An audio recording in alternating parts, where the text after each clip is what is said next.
உங்க முகத்துல இருக்கக்கூடிய பருக்கள், பருவுனால வந்த குழி, உடல் துர்நாற்றம், ஃபேஸ் டல்லா இருக்கு. இந்த பிரச்சனை எல்லாத்துக்குமே ஹோம்மேடா எப்படி சோப்பு செஞ்சு க்யூர் பண்ணலான்றத பார்க்கலாம். மறக்காம இந்த சேனலை ஃபாலோ பண்ணிக்கோங்க.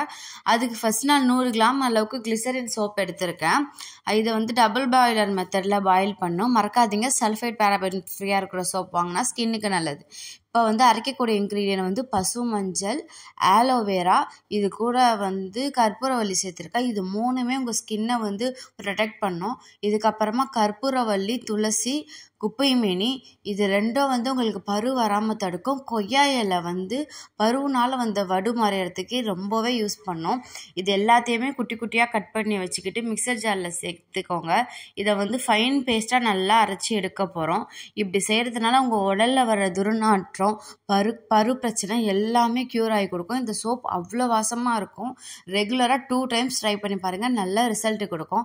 இப்போ இதை அரைக்க தேவையான அளவுக்கு பன்னீர் ஊற்றிக்கோங்க. தண்ணி ஊற்றி அரைக்கக்கூடாது. இந்த அளவுக்கு கிரைண்ட் ஆனதுக்கப்புறமா டபுள் பாய்லர் மெத்தடில் பாயில் ஆகிருக்கிற சோப்பில் இந்த அரைச்சி வச்சுருக்க பேஸ்ட்டை சேர்த்து நல்லா மிக்ஸ் பண்ணி விட்டுக்கோங்க. இந்த அளவுக்கு கலந்ததுக்கப்புறமா ஸ்டவ்வை ஆஃப் பண்ணிவிட்டு ஒரு மோல்டில் ஊற்றி ஓவர் நைட் அப்படியே விட்டுருக்கோங்க. சோப் சூப்பராக செட் ஆகி வரும்.